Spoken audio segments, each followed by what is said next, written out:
حسین مکتب نے خبر دی، انہیں عطا بن ابی رباح نے اور انہیں جابر بن عبداللہ رضی اللہ عنہ نے کہ ایک شخص نے اپنا ایک غلام اپنے مرنے کے بعد کی شرط کے ساتھ آزاد کیا، لیکن اتفاق سے وہ شخص مفلس ہو گیا، تو نبی کریم صلی اللہ علیہ وسلم نے اس کے غلام کو لے کر فرمایا کہ اسے مجھ سے کون خریدے گا؟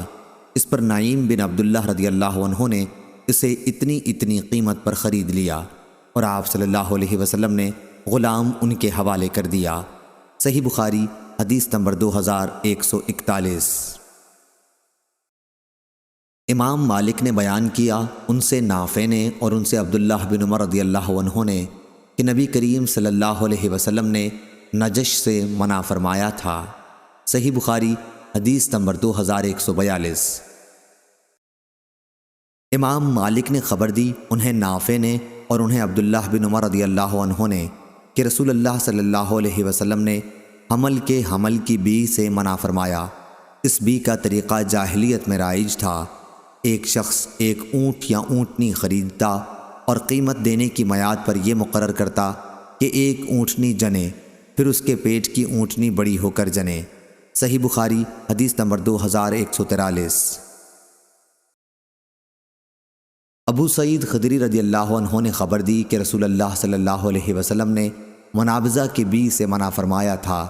اس کا طریقہ یہ تھا کہ ایک آدمی بیچنے کے لیے اپنا کپڑا دوسرے شخص کی طرف جو خریدار ہوتا پھینکتا، اور اس سے پہلے کہ وہ اسے الٹے پلٹے یا اس کی طرف دیکھے، صرف پھینک دینے کی وجہ سے وہ بی لازم سمجھی جاتی تھی۔